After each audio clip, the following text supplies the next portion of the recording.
आज का मनुष्य अपने आप को इस धरती का सबसे सर्वश्रेष्ठ जीव मानता है और यह सही भी है, क्योंकि जिस तरह मनुष्य ने अपने बौद्धिक और सामाजिक स्तर को विकसित किया है वो अपने आप में अनूठा है। लेकिन मनुष्य यहाँ तक पहुँचा कैसे? आखिर कैसे सही से चल भी नहीं सकने वाला आदि मानव आज का आधुनिक मानव कहलाने लगा? क्या यहाँ तक पहुँचना वाकई इतना आसान था? शायद नहीं, हरगिज नहीं।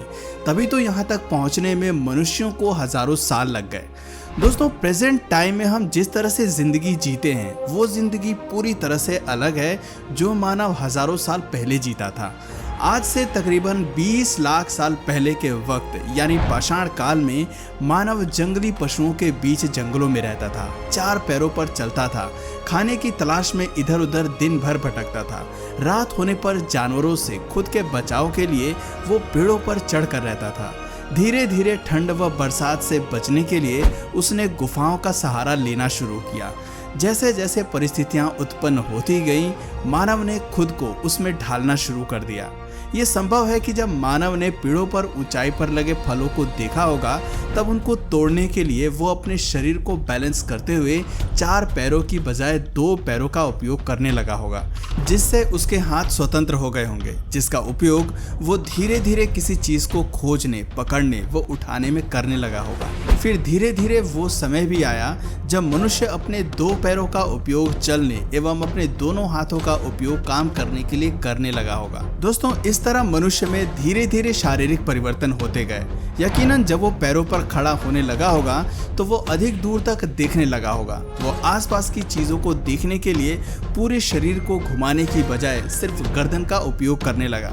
वो अपने हाथों का उपयोग पेड़ों की टहनियां पकड़ने, फल तोड़ने, खाना लाने, खाना खाने के लिए करने लगा। दोस्तों, जाहिर सी बात है कि जब शारीरिक परिवर्तन हुआ तो मानव के सोचने की शक्ति का भी तेजी से विकास हुआ। लगातार होने वाले परिवर्तन की वजह से अब मनुष्य अपनी मूलभूत आवश्यकताओं जैसे भोजन, आवास व सुरक्षा के बारे में सोचने लगा। भोजन की तलाश में घूमते रहने के साथ साथ वो भोजन इकट्ठा करने में भी लगा और जंगल में जानवरों से बचाव करने के लिए वो औजारों का निर्माण करने लगा। वैसे आदि मानव से आधुनिक मानव बनने में औजारों का बहुत बड़ा योगदान रहा है। औजारों के दम पर ही मनुष्य ने शिकार करना सीखा, औजारों से औजार बनाना सीखा और सबसे महत्वपूर्ण, औजारों से अपने से ज्यादा ताकतवर जंगली जानवरों से खुद का बचाव करना सीख गया। अगर मनुष्य खुद का बचाव नहीं कर पाता तो उसका हजारों सालों से इस धरती पर टिके रहना असंभव था।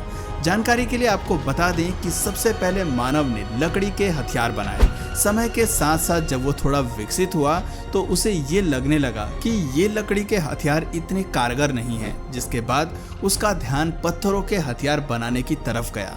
लगभग 2.6 मिलियन वर्ष पूर्व इथोपिया के गोना में मनुष्य ने पहली बार पत्थर के औजारों का निर्माण करना शुरू किया था। पत्थर से औजार बनाने की उनकी जिज्ञासा ने माइक्रोलिथ नामक जबरदस्त और क्रांतिकारी औजार को जन्म दिया। माइक्रोलिथ आमतौर पर एक चमकदार पत्थर से तैयार किया गया एक छोटा किंतु धारदार औजार होता है। ये प्रायः 1 सेंटीमीटर लंबा तथा आधा सेंटीमीटर चौड़ा होता था। इन औजारों को आज से लगभग 35,000 से 3,000 वर्ष पूर्व पहले यूरोप, अफ्रीका, एशिया और ऑस्ट्रेलिया में हमारे पूर्वज मनुष्यों द्वारा तैयार किया गया था। माइक्रोलिथ औजारों का उपयोग भाले के सिरे तथा तीर के नुकीले सिरे को बनाने में किया जाता था।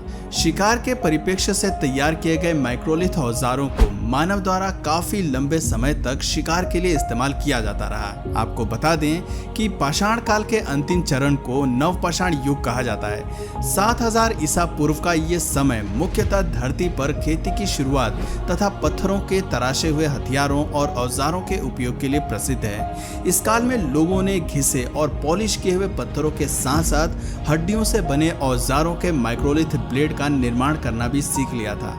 ब्लेड नामक इस औजार को पत्थर के कोर को घिसकर नुकीला करके तैयार किया जाता था। समय के साथ साथ उन्होंने कुल्हाड़ियों, छेनी और सल्ट भी बनाए। औजारों के निर्माण से मनुष्य के समय की बचत होने लगी। शिकार करना आसान हो गया, खुद का बचाव करना आसान हो गया, जिससे मनुष्य अब अन्य स्तरों पर भी विकास करने लगा। नवपाषाण काल तक आदि मानव ने पशुपालन और खेती करने के प्रारंभिक तरीकों की खोज कर ली थी। अब वो ये जान गया था कि शिकार के साथ साथ पशुपालन उसके लिए महत्वपूर्ण है। पशुओं से वो कई तरह के काम कर लेता था। शिकार करने में कुत्ता, खेती करने में बैल, दूध प्राप्त करने में गाय, भैंस, बकरी, मांस प्राप्त करने के लिए भेड़, भैंसा, सवारी हेतु बैल, भैंसा, घोड़ा आदि का उपयोग करने लगा था। पुरातत्वविदों के अनुसार भारत में कृषि की शुरुआत आज से लगभग 10,000 साल पहले हो चुकी थी। इस समय में इंसान रागी, चना, कपास, चावल, गेहूं और जौ की खेती करना सीख गया था। खेती सीखने के बाद आदि मानव का भोजन की तलाश में घूमना फिरना कम हो गया। अब वो जान गया था कि मानव और पशु पक्षियों द्वारा खाकर फेंके गए फलों के बीजों से नए पौधे उगाए जा सकते हैं। खेती करने की कला एक महत्वपूर्ण खोज थी, जिसके कारण मानव को भोजन की तलाश में भटकने की जरूरत नहीं रही और अब उसने एक जगह बसना सीख लिया। लेकिन मानव को जब खाद्य सामग्री की कमी पड़ने लगी, तब उसने जमीन की खुदाई पत्थर, लकड़ी, हड्डियों से बने यंत्रों से करके जमीन में बीज बोना शुरू किया। मानव ने धीरे धीरे मिट्टी की निराई गुड़ाई व पौधों के लिए पोषक तत्वों का महत्व जाना। वो पानी के स्रोत के निकट वाली जमीन में सामान्यतः खेती करने लगा। समय अनुसार धीरे धीरे कृषि का विकास हुआ। वर्तमान में अपनी आवश्यकता के साथ साथ मनुष्य ने विकसित कृषि यंत्रों का भी विकास किया, जिससे कम समय में अधिक फसलें ली जा रही थी। इस प्रकार आदि काल से लेकर आज तक मानव की कृषि पर निर्भरता लगातार बढ़ती गई और कृषि के विकास के साथ साथ सभ्यता का विकास हुआ। तो दोस्तों, आज की वीडियो में बस इतना ही। अगर एवोल्यूशन की सीरीज में आप इसका नेक्स्ट पार्ट चाहते हैं तो कमेंट में इसका पार्ट 2 जरूर लिखिए।